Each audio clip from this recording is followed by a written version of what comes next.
Hey, Linda, how you doing today? Well, hi, Lori. Hi, Brian. Hi, Linda.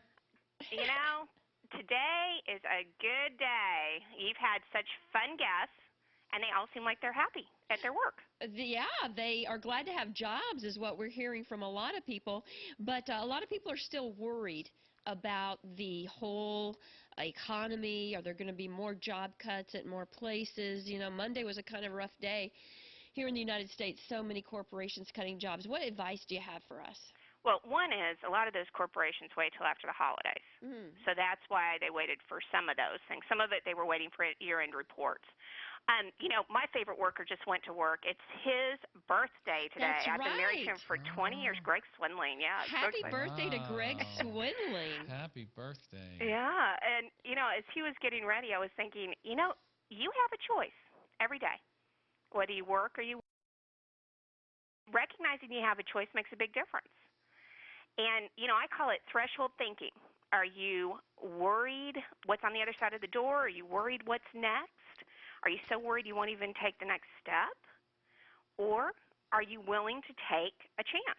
Are you willing to do what needs to be done? And you really have that choice to see, which side of the door frame you're ready to go on. Are you ready to walk through that open door, or are you going to be so afraid that you don't? And here's the trick, guys. You can't be on both sides of the door. No. Oh. So check in frequently and say, which side of the door am I right now? Which side of that threshold am I living on? As you go through the day, and you say, I'm so afraid. Well, then you can't be creative. You can't think of positive things. Well, I was just thinking about that. In Philippians 4:6, it tells us, be anxious for nothing, but in everything by prayer and supplication with thanksgiving, let your requests be made known to God. And this is a thankful Thursday. It is a thankful Right. So And Thursday. we should, we almost have an unfair advantage if you are a Christian, if you have a faith, because that there's so many scriptures that say, "Don't worry, right. don't Yeah. worry." Another thing is know your worst case scenario. Really know what's the worst thing that could happen. I used to think, "Oh my gosh, I'm going to be in a box, under a bridge." And somebody finally said, "You have family, you have friends. They'd probably take you in, Linda." Oh, well, you can come live with us, Linda. All right, well, good. So, Does Mark know that? He'd and be okay with that. Oh, he'd be okay. okay with that. The other thing on kind of knowing that, guys, is, Mm. and this was really helpful for me because I sometimes do some self-talk that's not great. Well, we do. I mean, the statistics show that we give ourselves so much more negative self-talk than positive self-talk. So Hmm. when you see yourself kind of ginning around that, oh my goodness, write down what you're really thinking and then put it aside. Go have a cup of caffeine, whatever it is, and then come back and look at those thoughts and say, oh goodness, that's not going to happen. Or, that could happen. What am I going to do about it?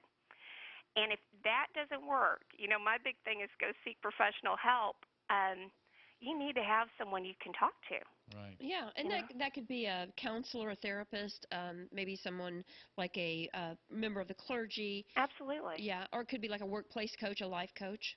Well, it's so interesting. We will get professional help for our taxes, but we won't get professional help for relationships, and Well, that's yeah. ridiculous. Some of us, There's no stigma attached, right, you right. know. Well, and what I want when I go see somebody is I want an objective opinion, and I really want to know, is this something I'm doing or is it something they're doing? Because if Hmm. it's something they're doing, I don't probably need to worry about it other than to protect myself. Right.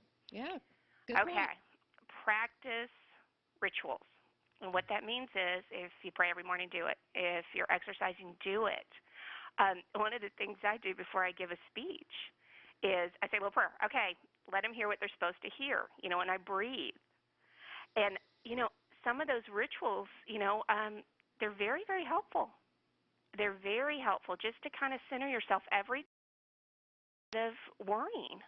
Well, and they're also if the alarm goes off late or something, but you have a ritual of what you're going to do even in the morning, Absolutely. you Hmm. it's easier for you if you're Yeah. sleepy or forgetful. You just do the same things that you always do. It helps you. Well, I That's right. remember one story that happened after September 11th, where, and it was in the news, but the president saw, former president, President Bush saw Condoleezza Rice, and through everything that was going on, he thought, of course, she looked tired, but he asked her, he said, "Are you exercising?" Mm, And it was just, that was one of her rituals that she did, that she got out of dealing with the stress of, post September 11th. mm. So I mean, those rituals, yeah, especially if it's a good one. Right. Yeah. If Oh, yeah. if it's a Yeah. bad one, you can Bad, avoid not it. so much. No. Right. Right. Yeah. Good point there, Yeah. Brian.